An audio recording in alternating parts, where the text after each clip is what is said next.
So let me start just this quick little video. You guys can see me, right? Okay, cool. So on my second floor is where I'm going to go because I have a second floor plan, but I don't have a first floor. Oh, here you go. Now here, I just have a generic 12-inch, but I think that most of you guys have gone for the 10-inch wood joist. The other half of you have done different floors, and you guys have put on carpet finish, right? So this is a mix of what I'm seeing. Let me go back to the wood joist one, and either way, whether it's carpet or wood joist, this is how you would change the color of it. Megan, when you asked me about it, you referred to it as line weight, but I'm going to call it color because it's really not the line weight. So if the black is reading too heavy, and in my opinion it is too heavy, to change the color of it, what you would do is first click on the floor, and if you're only changing the color, you can go right into edit type and start editing and not duplicate it or anything, because I think you want all of your floors gray. So under edit type, you would then come to your structure. And I don't think we'll see much here, but either way. And do you see how our finish is oak flooring? So this is showing us a section. We've got our structure, which is 9 1/4. We've got essentially a plywood sheathing, and then on top of that oak, the other 3/4 inch. Now we want to click on the oak because that's what we're seeing on top. So this is the layer that we're trying to change. And then in here, what we're looking for is the 3-inch parallel, because again, this 3-inch parallel preview is this one right here. I know there's lots of stuff to see. We don't want the cut because we're not changing what it looks like in section. That's where that is coming from. And then the shading, this is if we were to actually render it. So next week when we get into rendering, you'll see what that looks like. But here, if I just click on the color where it says RGB 000, which is black, I'm instead going to click this light gray color and then hit OK. And then even when I hit apply, I can't see it yet until, because it's highlighted, I can't see it. But do you see how now it's light gray? Okay, so at the very minimum, this is what I would do. Now I'm going to show you, if there's no questions, I'm going to show you the second step that Maddie and I just talked about. Any questions about that? Okay, so again, this is a little tricky. It's under structure. Okay, it isn't under coarse scale fill color. It's under structure because you're changing the structural graphics of the oak floor on top. Okay.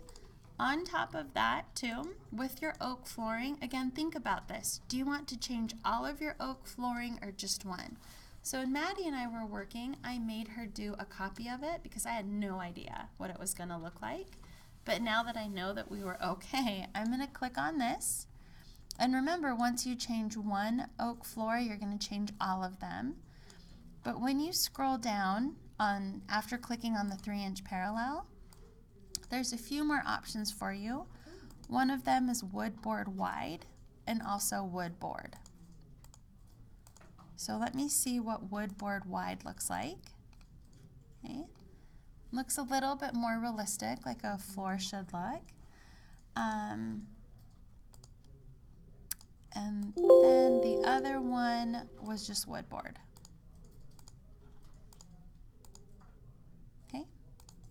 So you can decide which one reads best in your project.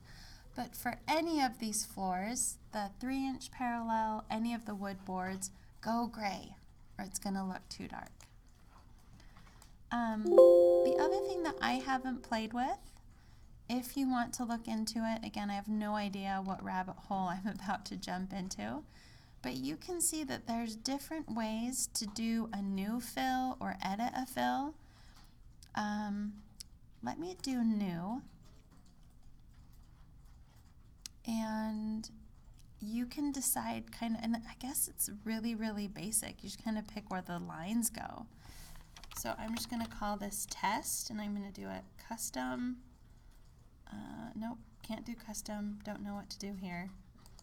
Gonna go back to basic, but you can decide how these get filled in. So if you know you want like an 18 by 36 inch tile, you can get kind of that look. So it's nice for those of you guys who have worked with hatch patterns. I'm allergic to AutoCAD. I can't even think about it.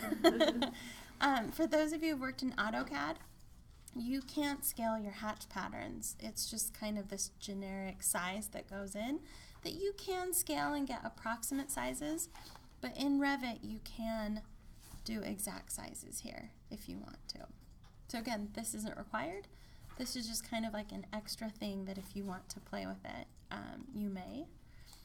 Now I'm really going to drive you guys crazy. If you go to custom, do you see where it says browse? There are manufacturers that will give you .pat files. So those are pattern files. So there might even be like a fancy marble pattern. There are crazy wood grain patterns that people come up with. So in the future, if you want to do super advanced stuff, go find a manufacturer's hatch pattern, and this is where you would load it up.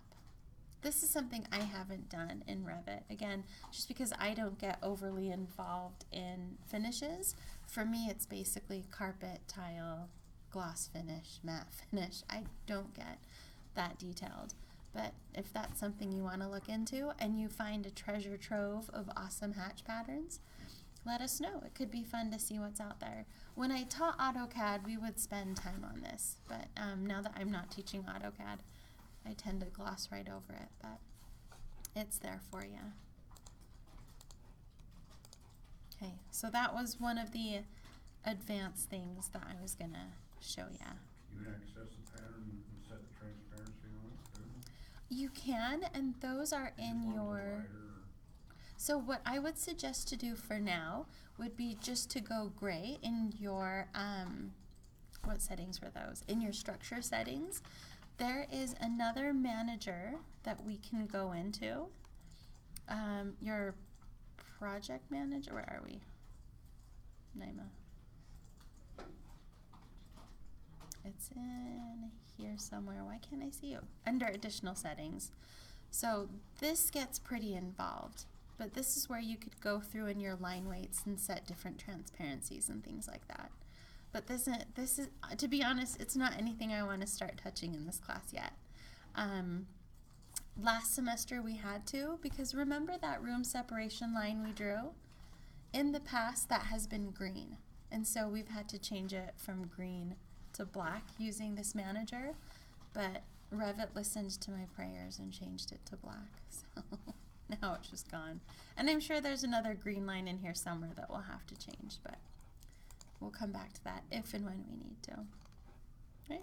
I'm going to post just this really quick lecture if you guys want to come back to it and see it, just on changing floor patterns.